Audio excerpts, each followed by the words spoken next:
My daughter was 16 when she announced to the world that I had died. 5 years later, when she found out about the 10.5 million, I watched her rehearse her smile on my driveway and pretend she didn't remember how she had buried me alive with her words. By then, I no longer had legs, ever since a press fell on me at the factory. But I was stronger than ever, strong enough to sit still and listen. She knocked softly. I unlocked the bolt and rolled back, exiting the doorway in my wheelchair. The air smelled of cut hay and motor oil, as it always did when the world remained simple. She stood on my porch, clothed in new confidence and the old perfume her mother wore. Black hair, sharp chin, a face made to escape responsibility for everything. "Dad," she said, as if she hadn't given up that word years ago. "Can we talk?" I looked at her the way I look at a stuck bolt, calmly, patiently, ready to unscrew it without breaking the whole thing. "We can." She glanced at my chair, at the carbon rims and the scratched footrest where her feet should have been. A flicker of regret passed through her eyes. I didn't pay any attention to it. "Shall we go in?" she asked. Before we continue, please subscribe to the channel and write in the comments what time it is where you are now. "Porch'll do." I backed up far enough to give her a seat on the bench. I had built that bench myself the winter after my surgery. Each board sanded smooth, each screw sunk flush. When you learn to live without legs, you notice the value of level things. She perched on the edge of the bench the way a cat tests a new countertop. "I was young," she began, and my jaw ticked at the first lie. "Mom filled my head with things, and then everyone kept asking where you were, and it just got easier to say that I died. I said it so she wouldn't have to anymore." Her mouth closed. A September wind lifted a strand of hair from her cheek. Beyond her shoulder, my field stretched to the hedgerow where the ground falls away to the river. 5 years since I'd heard her voice in person. 5 years since the post she pinned to the top of her feed, "Rest easy, Daddy," collected 28,000 hearts and a waterfall of sympathy. 5 years since she gave interviews where she clasped her hands and stared at the floor and said, "He was my hero," as if I'd stopped being anything at all. "You heard about the money," I said, to save time. She nodded. "Grandpa Lowell's estate." She said it pure, like she'd practiced. Look, I'm happy for you." "You didn't know he named me the sole beneficiary until the probate filing, and the number made your tongue heavy." I kept my voice mild. "You came because the math said it was worth it." Her face worked through hurt into offense and settled finally on confession. At least she chose the honest route before I had to drag her there. "I came because I was wrong, Dad. I was 16 and stupid and angry. You chose the mill over everything. I thought it meant you chose the machines over me. Mom kept saying you cared more about overtime than birthdays. We fought and I said terrible things. I was trying to make them stop asking about you.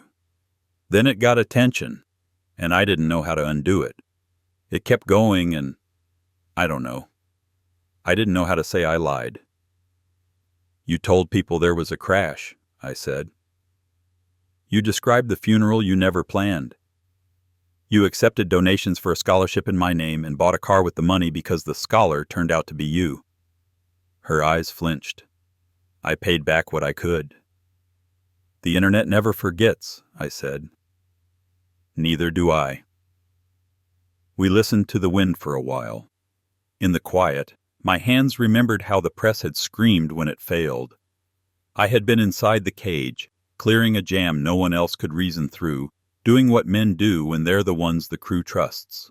A piston cracked, steel buckled, and then there was only weight and darkness. I woke 3 days later with the lower half of me missing and the upper half clenched around a single thought: the girl in the school photo on my mantel. She was smiling with a chipped tooth because we hadn't gotten to the orthodontist yet. I promised myself I would still walk her down an aisle someday, even if I had to roll to do it. "I don't want money," she said quickly. I don't want money if you don't want—" She swallowed. "I came to apologize." "To see you see me," I repeated. "Or be seen with me. She looked at the fields again. Both. It would have been simple to tell her to leave. I'd rehearsed that version 100 times. But I had learned in the mill and in rehab and in the quiet anger of long winters that simple isn't always right. People change, sometimes because they choose to, sometimes because time drags them. A boy on my ward had both arms in slings and a laugh like a knife. He left rehab with a thank you note for every nurse. A foreman who swore he'd die on the floor took a desk job and lived long enough to hate it. My daughter had told the world I died. Now she wanted the world to watch me forgive her. Let's start with truth, I said. Tell me who told you about the inheritance. She didn't hesitate. Mom's lawyer. She dated him a few months.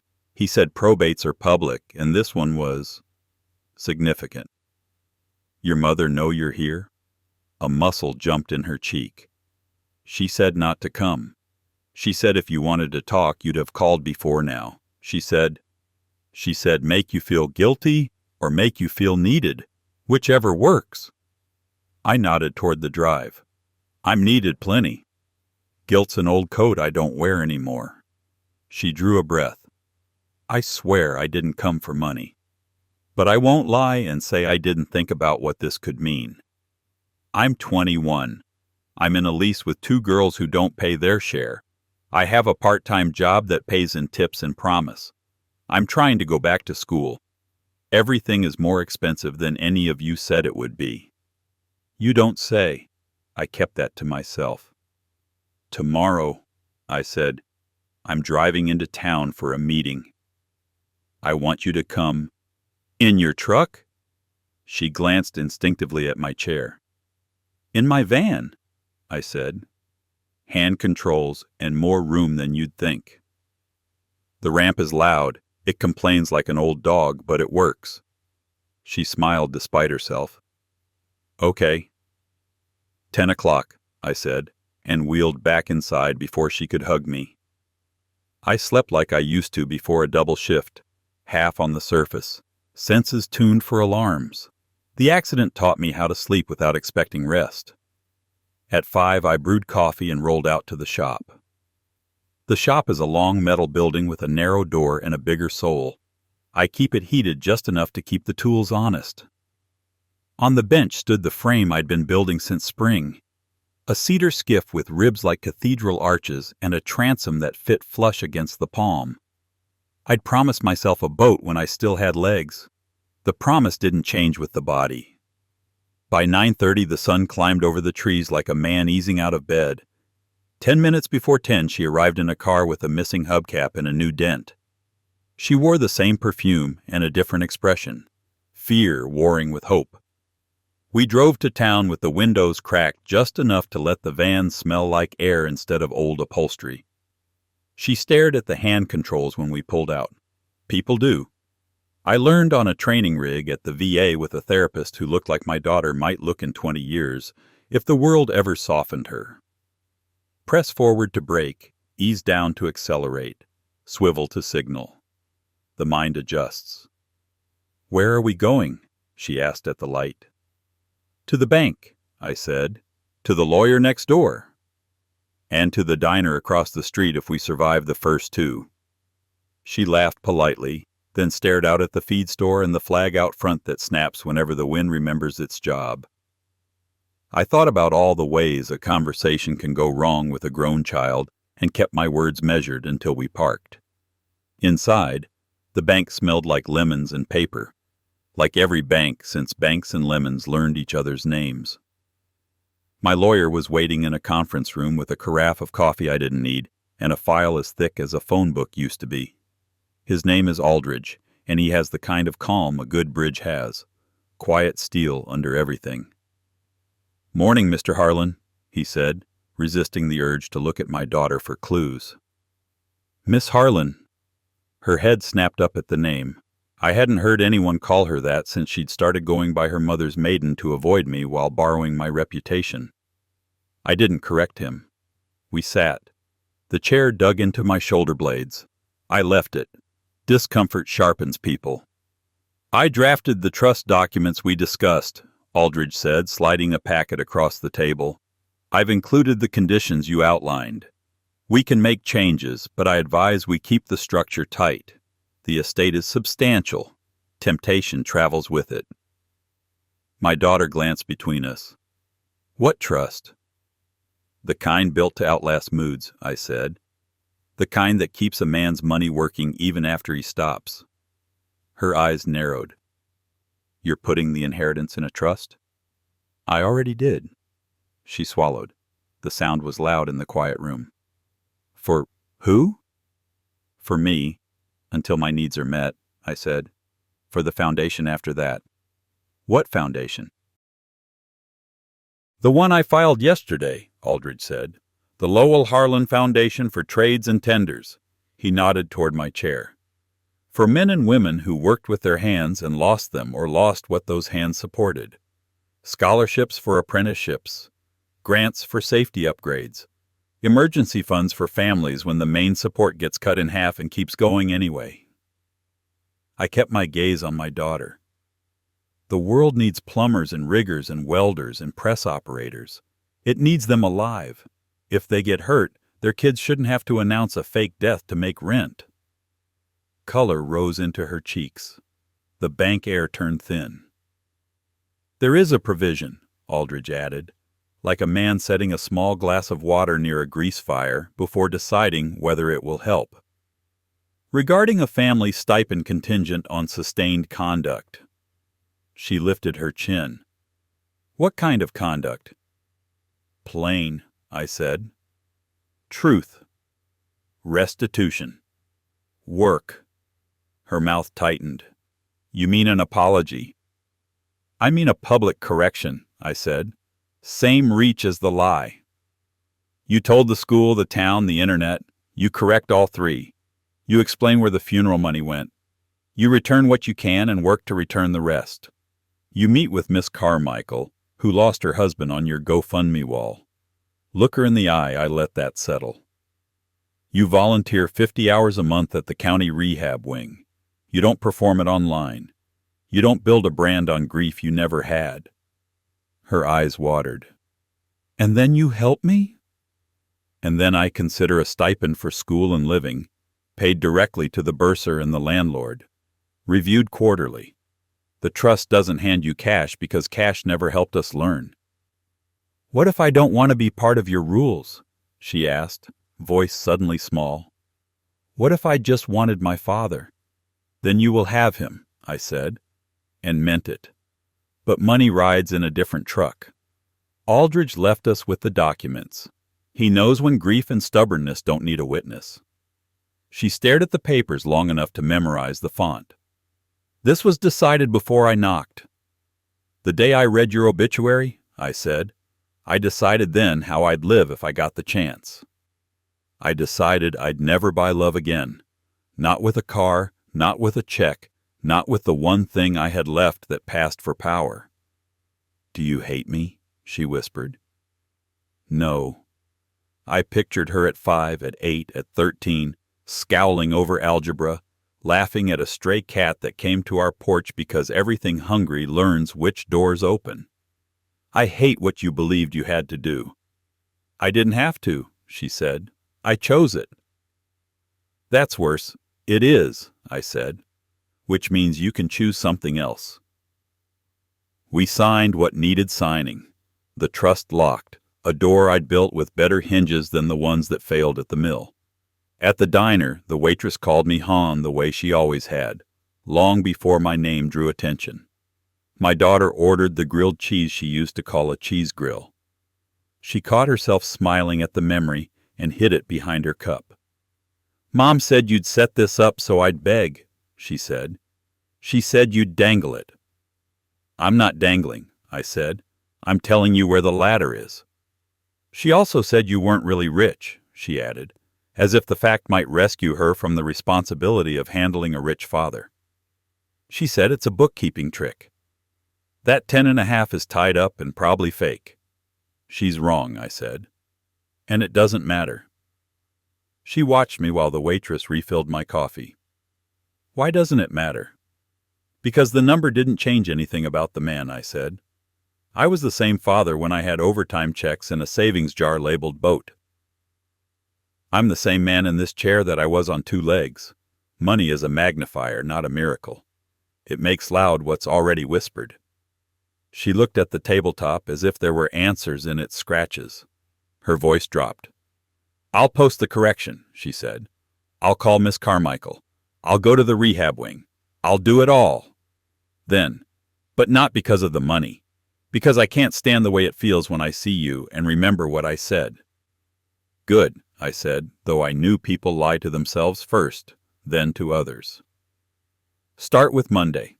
I'll call ahead. We'll see it through. She nodded. Then she looked up.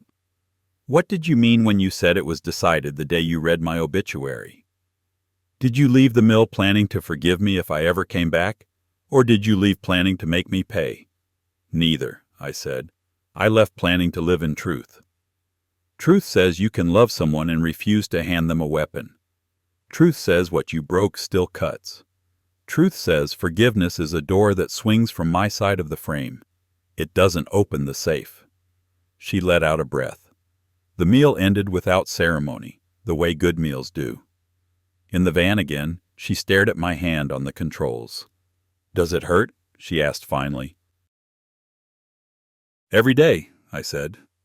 In some ways, I'm grateful. Pain reminds you what matters. We were halfway home when we saw the first sign that the past wasn't done. A car idled at the end of my drive, her mother's. Claire stepped out in heels better suited for courtroom floors. The years had shaved empathy from her, leaving angles that caught on everything. So it's true, she said, striding toward my door before we'd rolled to a stop. The hermit has money. It's good to see you too, I said, and hit the remote for the garage with my left hand so the ramp could unfold without us all standing in a tableau in my gravel. She planted herself in front of the van. You couldn't return a single call for 5 years, but the second a number gets printed, you're suddenly available. You think I'm going to let you play saint with a trust fund while our daughter scrubs floors? I'm not a saint, I said, and she won't scrub floors if she doesn't want to. She'll scrub conscience. Is that supposed to be wisdom? Claire's laugh was brittle. You never had time for wisdom. You had time for machines. I had time for both of you until the shift you left, I said, surprising us all that I said it without heat. We're not using you as an excuse today. Excuse? Claire stepped nearer, eyes hot. You abandoned us to your hours.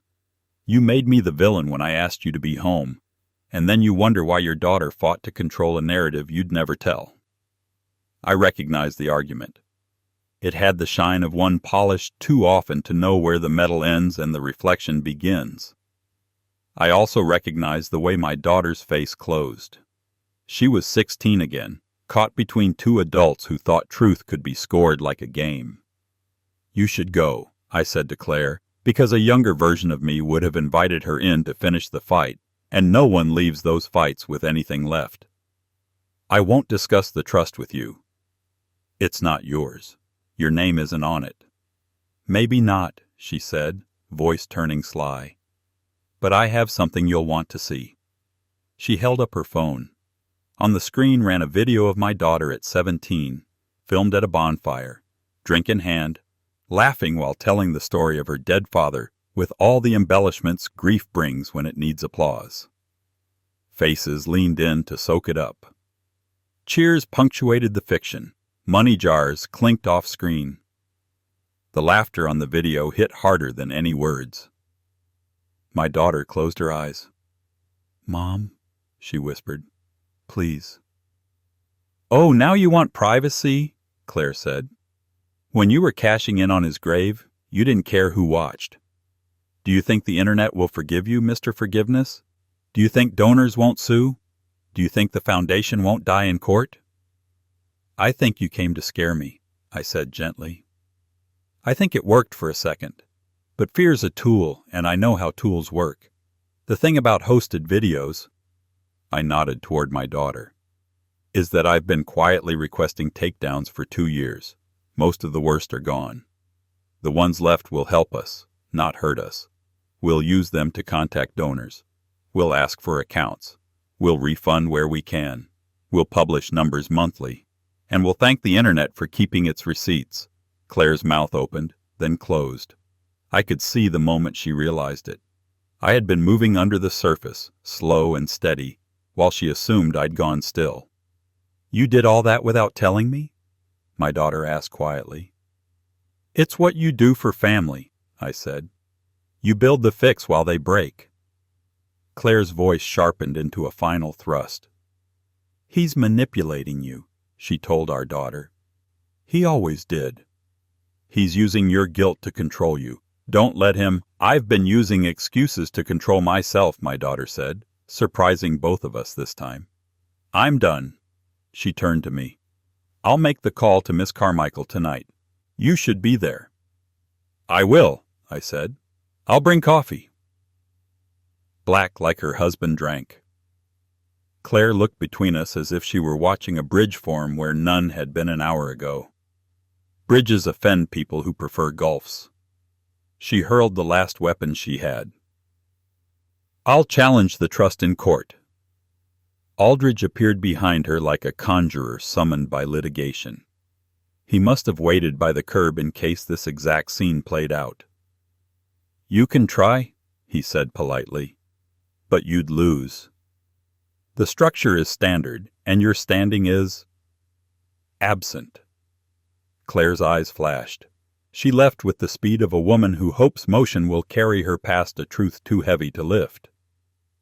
We rolled into the garage, the ramp squealing like an old dog again. Inside, my daughter sat at my kitchen table with her phone face down, both hands on the wood like she was bracing for impact. "I'll start with the school," she said. "I'll email the principal. I'll ask if they'll let me speak at assembly." "They might," I said, "especially if you offer to do it twice, once for morning, once for afternoon." Her mouth tilted into a broken smile. "You want to make sure I get the reps in?" "Practice makes character," I said. She laughed despite the ache and shook her head. "You sound like Grandpa." "He'd like that," I said, and felt the old man's hand on my shoulder and the smell of his pipe ghost through the room. The next month ran on rails. Truth does that when you really turn it loose. The school let her speak. Kids who'd worn black ribbons for me years ago watched her stand under bright lights and say exactly how a lie grows. First as a shield, then as a throne. She named names, including her own. She didn't soften the damage. She didn't ask for a standing ovation. The room was so quiet you could hear the janitor's keys clink against his belt as he turned in the doorway to listen. We spent afternoons at the rehab wing, pushing carts and fetching blankets and learning to read faces that attempt to smile when pain tugs at the shape. The head nurse, a woman from my ward who remembered my stubbornness, paired my daughter with a retired electrician who had lost his left arm to a rooftop fall. The man couldn't scratch his ear yet without turning his whole torso. Still, he told jokes bad enough to clear a room. On the second Friday, he asked my daughter point blank, "What did you do?" The way men with nothing left to prove tend to talk. She told him. He nodded. "So undo it." He said it like he was talking about a wire nut. We met Ms. Carmichael at a table by a window that looked at a parking lot she'd crossed with effort. She was small and wore grief lightly, the way women do when they refuse to decorate it. Her hands folded around the coffee I brought her, black like her husband had taught her to prefer because life's too short to dress a simple thing. My daughter apologized. Ms. Carmichael listened without interrupting. When the money came up, how much, from who, how far, it turned out the donors had given less than the internet's anger remembered and more than any individual deserved to lose. We refunded what we could from my checkbook and what we couldn't from a line item in the trust we built precisely for that purpose. It meant we delayed one grant to a different family. It also meant we didn't pretend that good intentions cancel theft. By December, the town had adjusted. The first wave of gossip had washed out and left behind the small boy truths. Always leave when the circus moves on. Who shows up, who doesn't, who gets it, who can't. We held a ribbon cutting for the foundation in a portion of the mill we rented and renovated. The same building that took my legs now funding safety guards for other shops. The press came, local and 2 outlets that specialize in stories where a man rolls through his pain and turns it into something people can stand on. My daughter stood with me on the platform and didn't speak because not speaking was part of what she'd learned. When you've already used more words than you earned, you let action take the mic. She worked. The rehab hours weren't enough anymore. She added shifts helping a welder learn to draw with his non-dominant hand. She moved out of the lease and into a small studio above the barber. She enrolled part-time in classes that didn't have the flash of media or image, and instead held the solidity of numbers: bookkeeping, small business accounting, payroll. She asked if the foundation needed help.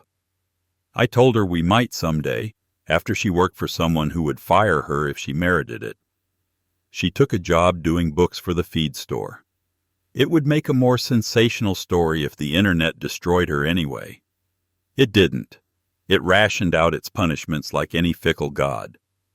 Some commenters wrote that she'd never stop being a liar. Others said she'd done more repair than most. Most said nothing. I took that as a win. The world's quiet allows for growth. 2 things happened at once in the spring, as if the year needed a midpoint twist to remind us that no good climb happens without a slip. First, Claire filed a complaint anyway, not in probate court, where Aldridge would have turned her into confetti, but online, where jurisdiction is a rumor and outrage prints its own summons. She told anyone who would listen that I had coerced our daughter with conditions, that I was parading disability for optics, that the foundation was a front for laundering donations I'd stolen back to myself. She found 3 platforms happy to quote her. A talk radio segment called me a manufactured martyr, which would have been funny if it didn't land like grit in my coffee. Second, a journalist who'd written kind words in December returned with different eyes and asked to see our books. I said yes without hesitation. You don't preach transparency and then lock a door when the knock comes. He found one mistake. Not fraud, not rot. A mistake. A grant awarded to a shop that didn't follow through on its safety upgrades. They had used the money to repair their forklift, which mattered but wasn't what we'd funded. We had checked progress, but the owner's cousin handled the email and sent one that made it sound like the guards were in. They weren't. The reporter printed that. A foundation established by an injured mill worker misallocates funds. The word misallocate travels like a cold through a daycare. My phone lit up. So did my daughter's. We drove to the shop that afternoon. The forklift sat outside the bay door like a dog that knows it broke the lamp. The owner looked tired the way men look when their margins are as thin as the gloves they should be wearing. He admitted the swap, admitted he didn't want to disappoint us, admitted he hoped to fix both and fix neither for a time. He cried. I hate it when men like him cry. It means the world squeezed them too hard to pretend their teeth are for anything but clenching. Write me a check for half, I said. Half puts the hurt in the right place. Half says you're not ruined, but you're not off the hook. Then we'll install the guards with our people and your beer. He wrote the check. We installed the guards. The reporter printed that too. The internet didn't amplify the fix as loudly as the fault, but enough people read both that the scales felt less tilted. Claire tried to spin the misstep into scandal. She recorded a video outside the mill gates, wind whipping her hair like a warning flag, and told a story about a man who used injury to fund a vanity project and forced his daughter into public penance. The algorithm liked her voice for a day. Then it didn't. My daughter wanted to answer her mother online. I told her not to. Not every fight deserves the price of admission, I said. You pay for some by standing in line. We kept moving. None of this has a neat arc. Forgiveness isn't a parade. It's a road crew. You set up cones every morning and move them every night, and sometimes you get hit anyway. Summer came. The skiff took to water on a Saturday, carried on the shoulders of 6 young men, apprentices we'd funded. They learned quickly how to move as a unit. I slid from my chair into the stern with the kind of grace that only comes from practice, and the acceptance that grace doesn't look the way you thought. My daughter held the painter line while I settled. The river accepted us the way old friends do. No fuss, no ceremony, just room. Halfway across, she said, "I can't undo what I did to you." "No," I said, sliding the tiller. The skiff obeyed like a docile horse. "But you can build what you didn't." "What's that?" "Trust," I said. We drifted a moment in that word. "Will you ever give me money?" she asked. She didn't dress the question up. I appreciated that. "I already have," I said. "Not with checks. With access. With my name when you need it to open a door. With the weight of my reputation when yours is too light to hold something still." "That's not what I meant," she said, then winced. "But it's better than what I meant." "When you finish a year at the feed store without a single bounced reconciliation," I said, "we'll talk stipend. It won't be a prize. It'll be a tool." She sat with that. Then she grinned, sudden and bright. "You just promised me a raise I have to earn twice." "That's how I learned," I said. "Twice as slow, twice as sure." We beached where the bank drops to sand. Kids skipped stones. A dog barked at a heron that didn't care. My chair waited on the grass like a patient friend. We hauled the skiff up and sat on its spine. "I told a boy I was friends with that my father was dead," she said, the words coming out like she was reading a ledger aloud to balance it. "He told me he knew it wasn't true because he'd seen you at the grocery store buying coffee. I told him he must have seen someone else. He didn't argue. He just stopped being my friend." People think lies unravel because truth is strong. Sometimes they unravel because everyone's tired. "I was tired even then," I said. "But not of you." She put her hand on the cedar beside mine. We sat in a quiet better than any speech. That's what men my age want more than anything. Quiet earned by work. The fall brought the thing men fear most who build anything with their name. The subpoena. Not for me. For my daughter. A donor we hadn't reached yet. A man who loved to fight more than he loved his own money. Filed a claim. "Intentional infliction of emotional distress," the paperwork said, because the courts have a phrase for everything. We could have settled. Aldridge advised we probably should. But my daughter shook her head. "No," she said. "I'll stand up." She wrote a statement that didn't read like a statement. It read like a ledger again. Numbers, dates, checks, hours. She added a piece I didn't expect. "I lied for attention because I thought attention was love," she wrote. "I am learning how wrong I was. I do not ask the court to forgive me. I ask the court to let people watch me repair what I broke." We walked into the hearing together. She wore a plain dress. I wore the suit that fits differently now because my calves used to fill fabric, my wheels don't. The plaintiff's attorney tried to paint her tears as performance. He tried to paint me as the director. He failed because he didn't know the one thing that carries more weight than accusation. Lived-in humility. The judge, a woman with steel hair and a voice that could husk corn, ruled narrowly. Restitution ongoing, community service demonstrated, no personal enrichment, apology sustained. The court declines to award damages. She tapped her gavel once and added, almost as an aside, "Miss Harlan, you're doing what grown people do. Keep doing it." Out on the steps, my daughter leaned into the sun. "I thought I wanted fanfare," she said. "Turns out I want clean air." "Clean air smells like work," I said. "You get used to it." Claire watched from across the street, fury and unshed grief fighting inside her face. She'd wanted a different ending. So had I once. Then life happened. It breaks and bends you until you're grateful for any direction. On the anniversary of the accident, I walked, a dozen steps with the prosthetics a VA tech had spent a year fitting and refitting until they felt like something my body might accept. Men like me are stubborn. We tell ourselves we'll never stand again to avoid the pain of trying. Then a kid half your age with patience and a haircut that makes you want to hand him a comb says, Let's try again. And you do. My daughter filmed, not for the internet, but for my mother's grave where I played it on a phone and let the old woman see her boy's shoulders above a horizon she thought he'd lost. We threw a small barbecue out by the shop to mark it. Apprentices, the rehab guys, Ms. Carmichael with a pie so sweet it made the coffee work for its living. The electrician with one arm told a new bad joke, and everyone groaned like a choir. Lynn from the diner brought coleslaw. The dog that had barked at the heron earlier in the year stole a hot dog and sprinted away like he'd won a lottery that wasn't his. My daughter stood up when people had eaten enough to listen. I told a story once that wasn't true, she said simply. Here's the true one. She talked for 3 minutes. In 3 minutes she told what she'd done, what she was doing, what she would keep doing.